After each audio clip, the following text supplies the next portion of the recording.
The background to the determination study was really built on the success of the triplet combinations incorporating an immunomodulator, a proteasome inhibitor, and a steroid. In this case, this was lenalidomide, bortezomib, and dexamethasone. We call that RVD.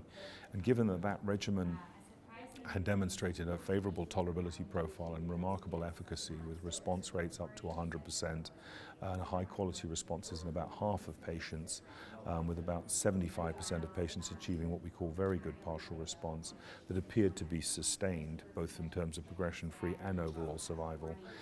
The question then arose in newly diagnosed transplant eligible patients, where does transplant best belong? Can it be used early? Should it be used always early? Can it be kept in reserve in some selected patients? And can it be used in a delayed fashion in others who may wish to choose to keep the transplant option as a back pocket option as opposed to a front pocket option, if you excuse the metaphor.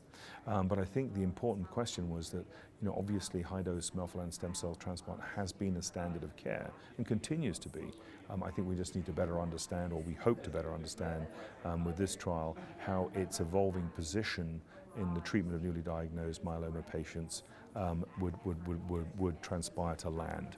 So how did you look at this? Well, we looked at this by conducting a 56-center, multi-center trial conducted across the United States. We were supported by the Clinical Trials Network and sponsored by them, and also endorsed by the Alliance.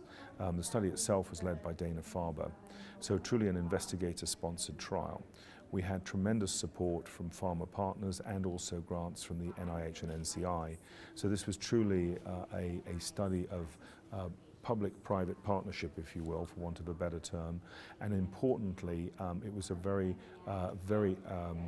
comprehensive but really carefully conducted trial. We had a benefit of a very high quality contract research organization. There were over 28,000 monitored visits. This was a study which was really conducted to almost industry standards, but at the same time was investigator sponsored. So a challenging question, but one done in a real world sense. And what we did was to assign patients to either early transplant after successful RVD induction with RVD consolidation and then lenalidomide maintenance, versus RVD induction remission therapy for a total of 8 cycles, harvesting of stem cells, and then len maintenance with transplant used later, as needed. And very importantly, another aspect of this trial was the use of lenalidomide maintenance continuously. In the myeloma space, there's been some controversy about how long to give lenalidomide. And in the US, our data best supported continuous treatment. In Europe, for regulatory reasons, there was more of a push to a fixed duration of exposure. So our study design was actually built in close partnership with our dear friends and partners in the IFM. And the IFM ran a parallel study identical to ours, but critically their study only used lenalidomide for 1 year. And also, and we'll come to this in a minute, because of the nature of the way the IFM is structured, they were also able, in their delayed transplant arm, to have a much higher use of transplant. So these comparative data, we feel, would potentially be very helpful and very informative. And indeed, that's kind of what transpired. What we were able to show was, to date, the best progression-free survival for either arm, either the early transplant arm, which we saw a dramatic 67-month median progression-free survival, so in excess of 5 years. And very importantly, we also showed that for the delayed transplant arm, their progression-free survival was around 46 months, so 21 months less overall, but still the longest seen to date with that approach. So both approaches did very well, but this big difference in favor of transplant really caught our attention. So this suggests that melphalan matters, and autologous stem cell support may reset the immunological milieu in a way that's favorable. The important thing was, though, however, with long follow-up, we're now approaching almost 7 years of follow-up median, we saw no overall survival difference. It was identical at 80% in both arms. And when we drilled down on that and looked at our patient salvage regimens, we were struck by the fact that in the delayed transplant arm, only 28% of the patients had a transplant to date. So this is fascinating because it suggests, okay, there's no overall survival difference, yet there's this big progression-free survival difference. Now, clearly that's a win for the early transplant patients, but at the same time it does mean, given the absence of a clear survival benefit, that if a patient chose to keep transplant in reserve, that would be a very legitimate next step. You may say, well, why would you do that? Well, I think the real fact here is that transplant, successful as it is, is nonetheless associated with significant toxicities, and we showed that. We showed a higher rate of grade 3 and grade 4 events, clearly, in the transplant arm versus the non-transplant arm. And we also saw a small difference in transplant-related versus non-transplant mortality. There was 1.6% deaths in the transplant early arm versus 0.3% in the delayed arm. This was not meaningful and very rare, but nonetheless important, as one's thinking.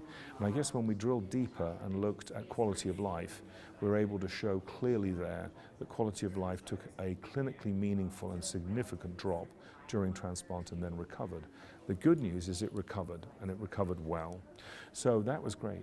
When we looked then at second primary malignancies, both arms had the same rate, which was fascinating because there was no big difference overall, unfortunately relatively rare. Interestingly though, we showed a significant difference in the incidence of AML-MDS against the transplant arm. There were 10 cases in the early transplant arm versus 0 in the RVD alone arm, and that had a significant p-value. So you may say, well, that's rare, isn't it? It is. The challenge is that the MDS AML risk doesn't stop.